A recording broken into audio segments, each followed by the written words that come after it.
एक बार फिर से स्वागत है घटना चक्र में। हम चर्चा कर रहे थे जो आज अदालत का फैसला आया, दिल्ली की अदालत का फैसला, जो खास करके बटला हाउस इनकाउंटर को लेकर था। लेकिन उसमें जो मुठभेड़ में इंस्पेक्टर मोहन चंद शर्मा को गोली लगने के बाद जो उनकी हत्या हुई, तो उसके आरोपी जो हैं उसको सज़ा सोमवार को सुनाया जाएगा। लेकिन उस पर चर्चा करने में कई तरह के इसके बाद, लेकिन उसमें कई सारे सियासी बयान, सियासी जो फ़ायदे और नुकसान को भी मुझे लगता है वो ज़्यादा महत्वपूर्ण हो गया है। और इसके कई और भी पहलू हैं। लेकिन हम बात कर रहे थे कासिम रसूल इलियास साहब से। कासिम साहब, जो महत्वपूर्ण पक्ष है जी, मैं आपसे जानना चाहूँगा कि इस मामले को लेके अदालत ने बहुत साफ कहा है कि जो भी सबूत वहाँ पे थे या जो भी तमाम बातें की गई, कि जो उनकी हत्या के लिए उनको दोषी माना है 302 के और आर्म्स एक्ट और कई उसमें कई धारा के तहत ये हुआ है। ये तो सच है कि एमसी शर्मा की वहाँ पे मौत हुई, गोली लगने से। इससे किसको इनकार है? मौत हुई है जी। लेकिन देखिए एक बात, और उस मौत को अगर आप ये कहते हैं कि वो मौत सही है और उस मौत के बाद अदालत कहती है कि वो वहाँ पे हुआ है और उसके आरोपी को सजा सोमवार को उसके लिए दोषी पाया गया है, तो इससे नहीं लगता है कि वो जो तमाम विवाद है जो अब तक चलते आ रहे हैं, उस विवाद को अब कम से कम जब तक ये अगली अदालत में सुनवाई पूरी ना हो, इस विवाद को कम से कम पूर्ण विराम दिया जाए? देखिए एक बात समझने की कोशिश कीजिए, जब तक के फाइनल जुडिशियल वर्डिक्ट नहीं आता है किसी मामले में जी, उस वक्त तक के उसके सिलसिले में अटकलियाँ और उसके ऊपर में संदेह चीज़ें बनी रहती है। ये कह देना कि लोअर कोर्ट का फैसला आ गया इसलिए तमाम सवालात खत्म हो गए, अगर ऐसा होता तो फिर मैं कह रहा हूं कि हमें क्यों अदालत एक प्रक्रिया के तहत यहाँ पे है, इसके आगे जाएगी, हम क्यों नहीं पूरे चीज़ पे एक इंतज़ार करते हैं कि जब तक अदालत का फैसला नहीं आए तब तक हम इन चीज़ों पे अदालत को छोड़ दें? इन पे हम सियासत करते हैं, इस पे विवाद पैदा करते हैं, इस पे हम समाज में एक तरह से कहीं ना कहीं, आप चाहे वो जो भी लोग हों, चाहे वो दिग्विजय सिंह हो, चाहे कोई और हो, इस पे बेवंसता पैदा होती है। मुझे ये बताइए आप, अगर ये सिचुएशन है तो जो हमारा मीडिया है उसको इस पर कोई बहस ही नहीं करनी चाहिए, खामोश बैठ जाना चाहिए? मीडिया को जब दिग्विजय सिंह और जब आप ये कहते हैं कि इसकी हाईकोर्ट ने, एनएचआरसी ने, तमाम चीजें हो गई, अदालत में फैसले, अदालत बोलिए ये तो कोई नहीं, आज भी दिग्विजय सिंह कह रहे हैं मैं तो अपने बयान पे कायम हूं। नहीं, मैं अपने बयान पे कायम हूं, दिग्विजय सिंह की क्या बात वही कह रहे हैं। मैं आपको इसका मतलब वो सियासत तो कर रहे हैं, वो ये नहीं कहते हैं कि अदालत फैसले का इंतजार करिए, जो अदालत का फैसला होगा हमें स्वीकार होगा।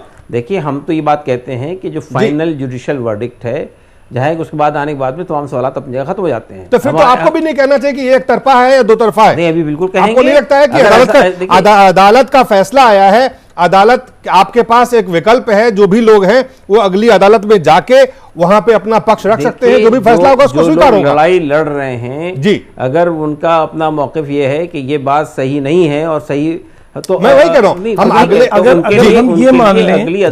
हम ये मान लेंगे कि ये फैसला सही है, नहीं फैसला सही बात ही कर रहा हूँ, अगर हम मैं दूसरा, आप वकील हैं कासिम साहब, जो मेरा जो फरमा, मैं जो कह रहा हूँ सही अगर आपका अगर ये मानते हैं कि एक अदालत का फैसला आया है, एक विकल्प है कि हम अगली अदालत में जाएंगे, अगर रसूल कासिम साहब जो फरमा रहे हैं कि अगर वो इसको एक तरफा फैसला नहीं मानेंगे, अगर नहीं कहेंगे तो फिर अगली अदालत में जा ही नहीं सकते। अगर ये कहेंगे ये ठीक है तो फिर अगली अदालत में इस फैसला का, ये फैसला है, इस फैसला के खिलाफ में इसका मतलब ये स्वीकार नहीं है। लेकिन अगर आप ये कहें कि अदालत ने एक तरफा फैसला दिया, फैसले की अपील करते हैं, वो अपील का हक है, हर एक नागरिक बुनियाद पर करते हैं, वही है कि फैसला हमारी नजर में सही नहीं है, वो फैसला फिर वो अदालत करेगी। मैं वही कह रहा हूँ, देखिए इस देश में अदालती फैसले का इंतजार किए बगैर हम तमाम तरह की सियासत, तमाम तरह की बहस, तमाम तरह की विवाद को पैदा करते हैं। देखिए तमाम तरह के विवाद पैदा नहीं कर रहे हैं, आप ये तो हम अपने नजरिए पेश कर रहे हैं। मैं बहस नहीं कर रहा हूं, देखा है, जो हमने सुना है, जो हमने पाया है जी। नहीं, मेरी बात सुनिए आप। देखिए मसला ये कि आप ये कह रहे हैं, आप विवाद खड़ा कर रहे हैं, आप बहस कर रहे हैं, आपने मुझे दावत दी है, आपने बुलाया है, आपने मेरा मौक़िफ़ जानने की कोशिश की है, मैं बता रहा हूँ मेरा मौक़िफ़ क्या है इस मसले पे, आप मुझे सुनिए किस बुनियाद पे मैं कह रहा हूँ ये बात। देखिए बात यह है कि आप ये कहते हैं मोहन चंद शर्मा जी की इसके अंदर देहांत हुआ, उनकी मौत हुई है, बिल्कुल सही बात है। लेकिन सवाल ये पैदा होता है कि एक इंस्पेक्टर की मौत हुई है तो इसलिए भी ये जानना ज़रूरी है कि कैसे मामला हुआ है। आप इस पूरे इसमें जाइए, इसके जो पोस्टमार्टम की रिपोर्ट है, इसके ऊपर में जो चीज़ें आई हैं सामने, वो सब चीज़ें, वो तथ्य पूरे हमारे पास मौजूद हैं, हम उसको रखना चाहते हैं आपके सामने कि भाई जैसे एक आदमी को गोली चली, आपको मालूम है कि गोली कहाँ लगी, किसी ऐसे शरीर के ऐसे भाग पर नहीं लगी जो सेंसिटिव भाग हो, उसके बाद उसको 5 मिनट के बाद इमीडिएटली उसको मेडिकल एड मिल गई है, शाम तक उसका देहांत हो जाता है और ये बताया जाता है कि एक्सेसिव ब्लीडिंग से ये चीज़ हुई है। क्यों एक्सेसिव ब्लीडिंग कंट्रोल नहीं हुई है? ये सब तत्व ऐसे हैं जिसके ऊपर में एक हाई जुडिशियल इंक्वायरी बैठानी चाहिए थी। आपने इशरत जहां के मामले में तो इंक्वायरी को सपोर्ट किया। मैंने आपको पूरा इतिहास बताया कासिम साहब कि जो पूरी प्रक्रिया, ये 13 सितंबर को दिल्ली में हमले हुए, 5 सीरियल बम ब्लास्ट हुए, 19 सितंबर को इस बाबत पुलिस ने, दिल्ली पुलिस को जांच में वो बटला हाउस पहुंचे, 26 अगस्त को इसके बाद जो है 26 अगस्त को बातें आप बता रहे हैं ये सब पुलिस का वर्जन है। नहीं, मैं पुलिस का वर्जन नहीं बता रहा हूं। मैं 26 अगस्त को दिल्ली हाईकोर्ट में NHRC की, नेशनल ह्यूमन राइट कमीशन की रिपोर्ट स्वीकार की है हाईकोर्ट ने। मैं हाईकोर्ट की बात बता रहा हूं ना, ये तो आप तो घटनाक्रम बता रहे हैं। मैं घटनाक्रम बता रहा हूं। तो मैं कह रहा हूं कि आज भी उस घटनाक्रम में एक फैसला आया है, इस फैसले के आगे में विकल्प है। ठीक है, वो विकल्प, और वो विकल्प को तलाश करने का हर नागरिक का हक है। सही है, हर नागरिक को हक है। अगर आप मेरी राय जानना चाहते हैं, मेरा ये सवाल है कि जिन चीजों पे NHRC के रिपोर्ट को हाईकोर्ट ने स्वीकार करते हुए न्यायिक जांच की मांग को कि उनको बोला कि इसकी जरूरत नहीं है, सुप्रीम कोर्ट में भी बात गई, तो मैं वही कह रहा हूं कि आप अदालत के फैसले का इंतजार क्यों नहीं करते हैं? ये और क्या करेंगे? आपकी बात नहीं है, अदालत के फैसले, आपका मतलब आपसे नहीं है, उन तमाम लोगों से हैं जो इस पे विवाद खड़ा करते हैं। और वो क्या कर रहे हैं आप ये बताइए? वो अदालत के, अभी तक भी अदालत के फैसले का इंतजार कर रहे थे, अगली बार भी अदालत के फैसले का इंतजार करेंगे। उन्होंने कानून को अपने हाथ में नहीं लिया है। लेकिन अगर आप चाहेंगे कि इस पर आपका रिएक्शन क्या है, तो हम तो वो बात कहेंगे जो हमारे दिल में है, जो हमारे दिल में है, जो हमारी सोच में शामिल है। जो बात गलत है वो गलत है, जो सही है वो सही है। आप ये देखिए, अगर विवाद की बात है, देखिए दिग्विजय सिंह कहते हैं ये फर्जी इनकाउंटर है। देखिए दिग्विजय सिंह से सुनिए, हमारी कोई रिश्तेदारी नहीं है। बात वो नहीं है, हम रिश्तेदारी की बात नहीं कर रहा। मैं कह रहा हूं दिग्विजय सिंह कहते हैं, गृह मंत्री कहते हैं नहीं ये फर्जी नहीं है। आप ये देखिए कि कहीं ना कहीं तमाम आप देखिए कई इनकाउंटर हुए हैं देश में, ये पहला इनकाउंटर नहीं है। ये इनकाउंटर इतना ज्यादा विवादित क्यों हुआ? नहीं, इनकाउंटर बहुत सारे लोग बताए ना जो इसको विवाद में ला रहे हैं, जो खामखामे से कौन ला रहे हैं? कौन ला रहे हैं? वो लोग कौन है?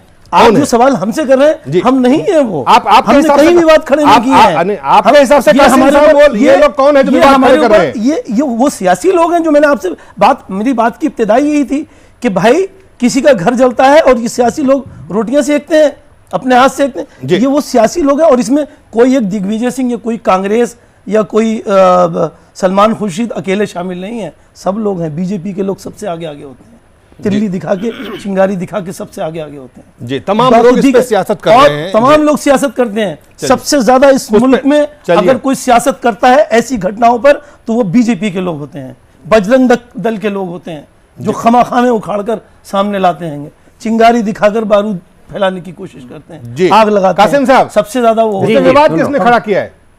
देखिए विवाद तो यानी सबसे पहले तो मीडिया ने खड़ा किया है जी। मीडिया ने आके, मीडिया ने कहा ये फर्जी एनकाउंटर नहीं, फर्जी एनकाउंटर नहीं, मीडिया ने जो तथ्य दिखाए हैं उससे हर आदमी समझता है फर्जी एनकाउंटर है। आप देखिए A18 को जिसने भी जाकर देखा होगा वो ये गवाही देगा कि नीचे पुलिस खड़ी हो तो बाहर निकलने का कोई रास्ता नहीं है, कोई आदमी भाग ही नहीं सकता। हमें हमारे पास चूंकि समय, Pushpendra, media is responsible for creating this kind of controversy. सिर्फ मीडिया ही नहीं, मीडिया इस मीडिया 24 घंटे मीडिया की तरफ से दिग्विजय सिंह या प्रकाश जावड़ेकर या कोई आके इसको डिफेंड नहीं कर सकता है। नॉट ओनली मीडिया, इसमें देखिए मीडिया का एक बहुत अहम रोल होता है हर मामले में, इसमें कोई दो राय नहीं है। जिस चीज को चाहे, जिसको चाहे वो शहंशाह बना देते हैं, जिसको चाहे ऊपर से लाके नीचे गिरा देते हैं। मीडिया का इस मुल्क में और सब जगह, सारी दुनिया में एक बहुत बड़ा रोल होता है।